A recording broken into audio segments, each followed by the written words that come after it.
انا الشيف اللي بتتكلم والمذيعه اللي بتطبخ.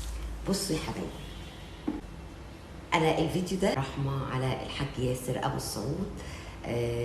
بط حبيبه قلبي، ربنا يحفظ لك بناتك ويجعله في ميزان حسناتك انت والبنات، واسلام يا رب، ويبارك لك فيهم ويعوضك خير ويعوضوا يا رب شبابه في الجنه. ريحه الخل مش قادره اقول لكم، ولكن لازم نمسح الرخامه كويس بالخل، وبعدين نبدا نعمل القرص دي، وهي صدقه عن الحاج ياسر ابو السعود.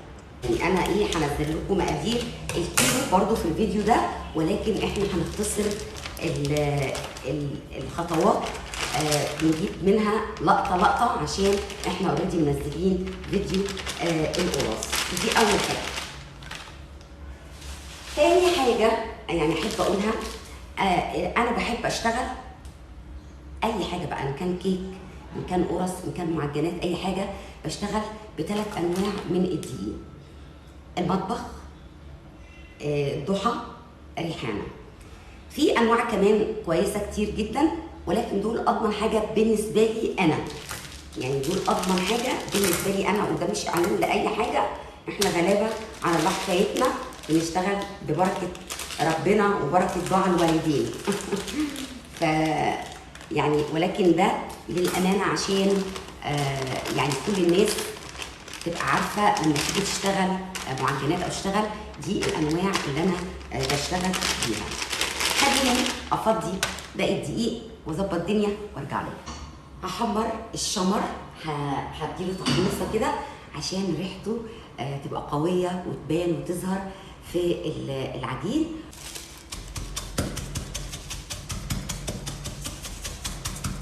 يا دوب بس هفتح الحبايات مش اكتر. اما اقول مش قادره اقول لكم على الريحه والجمال، الريحه اللي طالعه بتاعه الشمر، ريحه القرص. خلونا ننزل كده. بسم الله. طبعا دي كميات كبيره، بس ايه هننزل. انا بحب السمسم كتير في القرص، والاطعام بيبقى حلو قوي ان الواحد يعمل الحاجه اللي هو بيحبها. لكن في حاجات برضو لازم انبه عليها.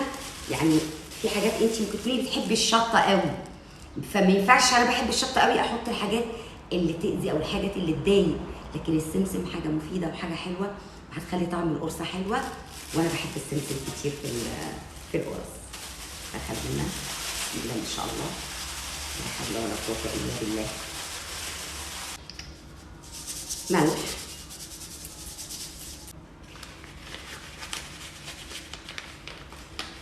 قرفه،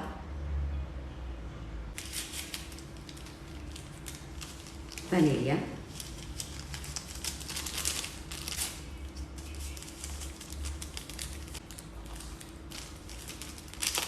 حليب بودره،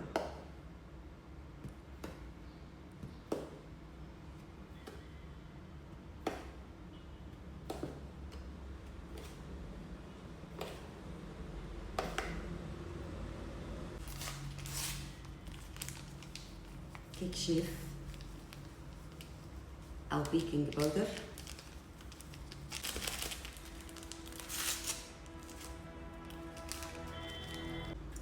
بسم الله. ميه كوبايه، 2 3 خميره، دي 1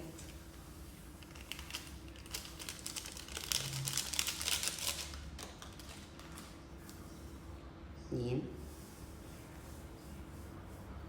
3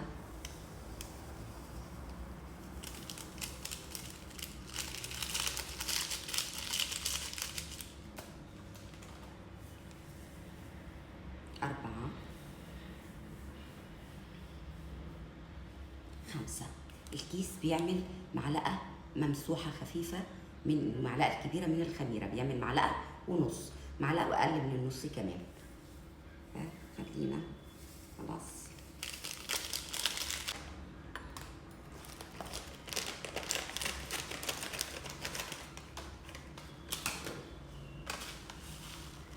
واحد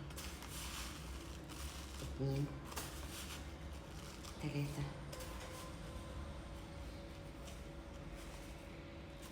4 5 6.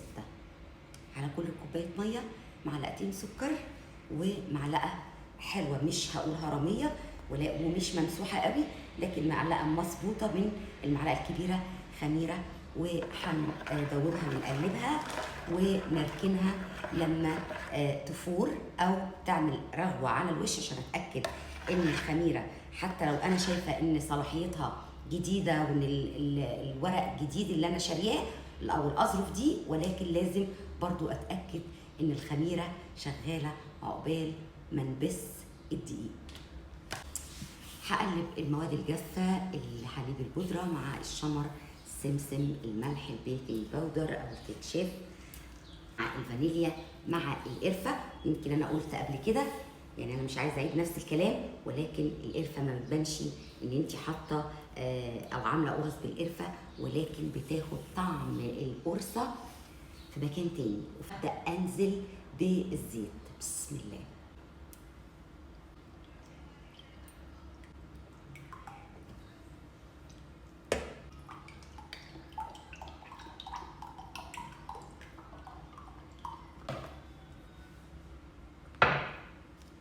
نكمل كوبايه.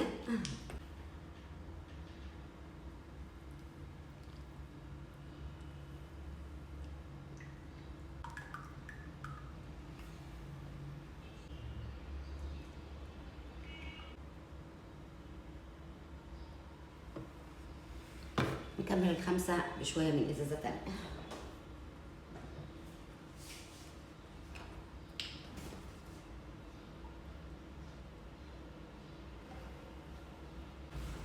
بسم الله الرحمن الرحيم. انا هبدا ابس العجين كويس جدا.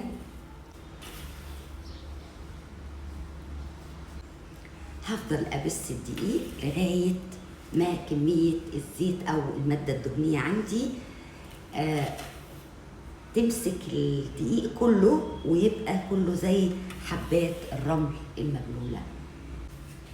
ودي بقى اكتر لقطه انا بحبها، ان انا امسك حبات الرمل دي كده، بصوا، ولكن لما ادوس عليها كده تعمل لي تمسك في بعضها. دي خطوه مهمه جدا، ان انا ابس العجين كويس جدا جدا، واتاكد ان كل حبايه في الدقيق يعني اتغلفت بالزيت كويس جدا جدا جدا. الخميره عندي اوكي خلاص. بصي، ده الفوران اللي بيبقى على الوش اللي يعرفك ان الخميره شغاله. انا هبدا، عارفين نظام الرش كده، هرش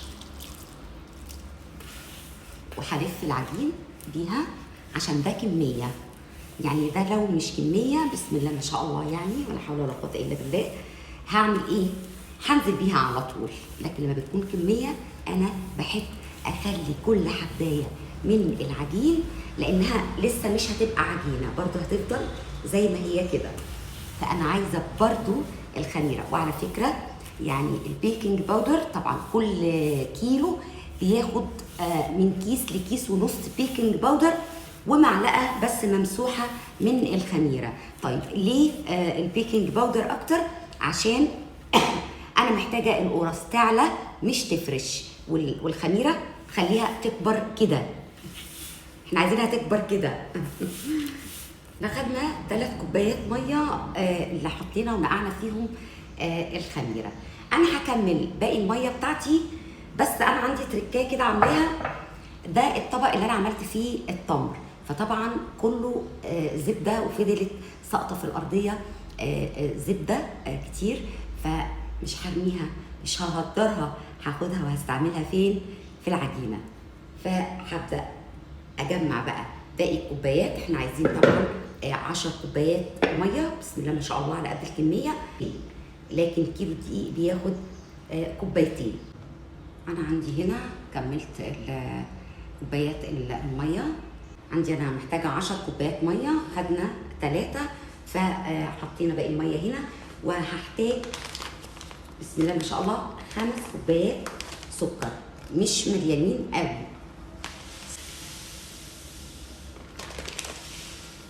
هو الكيس مع طبعا المعلقتين لكل كوبايه ميه اخدنا معلقتين حوالي 6 معالق كبار مليانين من السكر في الخميره، فهو كيس السكر على الكميه كلها، لكن على كيلو هي كوبايه واحده بس. كده انا هدوب السكر وارجع له، وبعد السكر ما داب كله تماما انا هنزل بكميه الميه. بسم الله الرحمن الرحيم، بسم الله ما شاء الله لا حول ولا قوه الا بالله. وهخلي ربع بس كده، يعني حوالي اقل من كوبايه، هخليها لغايه ما اشوف دنيتي هتمشي ازاي. وطبعا لما هتعجني هتحسي ان الدنيا سايبه معاكي، ما تقلقيش، هي هتلم نفسها جدا، هتلم بعضها كده وهتبقى ناعمه وهتبقى ان شاء الله خطيره. بصوا هتبدا، يعني انا لو مسكتها بالايد التانيه بصوا هتبدا تلم، وانا محتاجه يبقى فيها التلزيقه دي وتبقى طريه.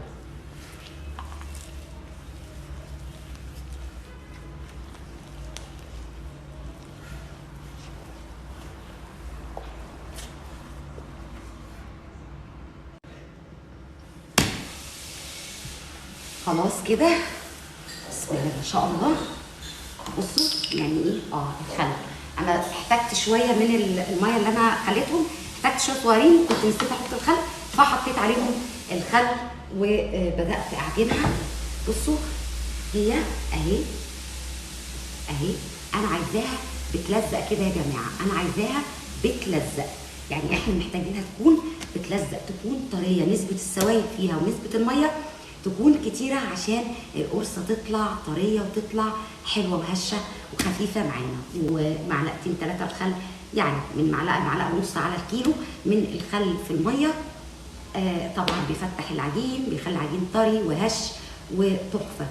خلوني بقى هقرصهم واخلصهم شويه بالعجوه وشويه ساده، ونرجع بقى نوريكم النهايه. انا هوريكم بس التقريصه كده، ممكن تحطي في ايدك شويه زيت، انا ايدي كلها زيت. لما لميت العجينه لميتها بزيت طبعا عشان اعرف المها، واقدر اهي بصوا اهو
وخلصنا.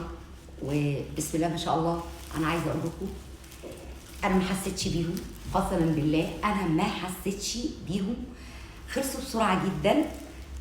يعني مش عارفه اقول اي كلام بصراحه. ريحتهم جميله رغم انهم كميه، بس سبحان الله.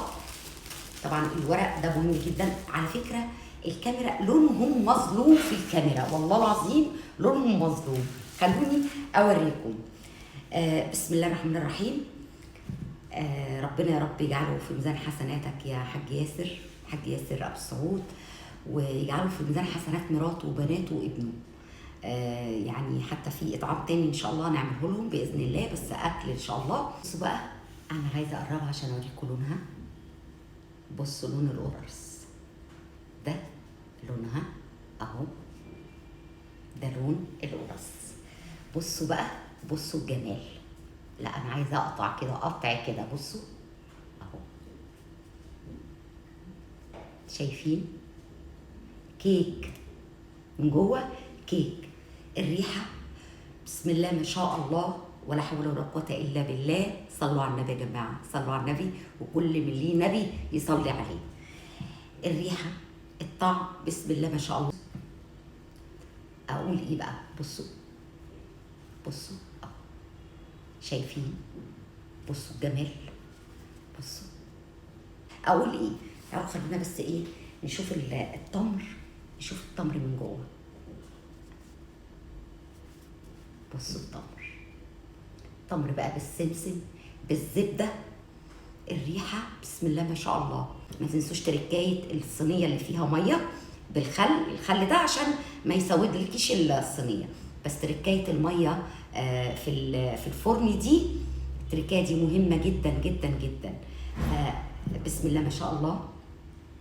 الف هنا لكل اللي هياكل منها بالصحه وبالعافيه يا رب عليه، ويجعله في ميزان حسناتهم وميزان حسناتي ان شاء الله باذن الله.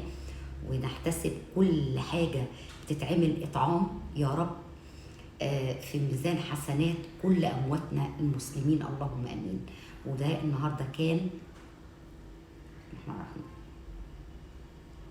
ما شاء الله ما شاء الله ما شاء الله. ربنا يا رب يجعل فيهم البركه باذن الله. ودي كانت كميه بسم الله ما شاء الله 5 كيلو. خلونا بقى نقفلهم في اكياس، ديت الاكياس الصغيره دي عشان تتعمل توزيعات او عشان تتوزع ان شاء الله النهارده باذن الله. واللي يحب يشارك في اي اطعام معانا، احنا مجموعه حلوه، مجموعه مش كبيره، مجموعه صغيره، ولكن انا بالنسبه لي المجموعه دي بالدنيا كلها، لان حتى المساهمات البسيطه بتعمل عندي انا روح، بتديني انا حياه.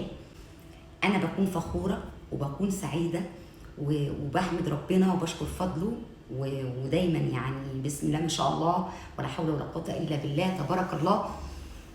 القرفه والحظ دايما في الصدقات والاطعام بيبقى غير سبحان الله. الحاجه بيبقى ليها نفس وطعم مختلف عن ان الواحد يعمل شويه حاجه للبيت عنده، والله العظيم.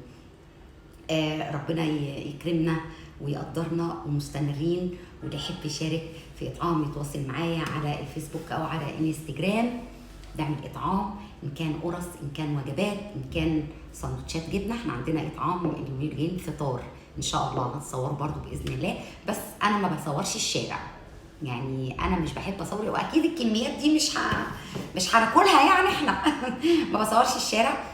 ولكن احنا عندنا اطعام اليومين اللي جايين فطار، فانا هبدا حتى اصور لكم واجهز في الفطار ده من الساعه مثلا 3:30 ولا حاجه بالليل. ونعمل السندوتشات عشان نفطر بيها. هنشوف يا اما هنروح عند اي مدرسه من المدارس الحكوميه، الاطفال والولاد والبنات اللي بيبقوا في المدرسه الحكوميه، الاطفال الصغيرين السن ابتدائي، او نشوف الناس الموظفين والناس العمال واللي كده بينزلوا الساعه 6 الصبح عشان يشتغلوا. خليكم متابعين، اللي مش متابعني يتابعني، اللي ما حطش لايك لحد دلوقتي يحط لايك، ادوني بوسه حلوه في الكومنتات وقولوا لي تسلم ايدك يا دبده. واشوفكم في فيديو جديد وفي اطعام جديد. سلام.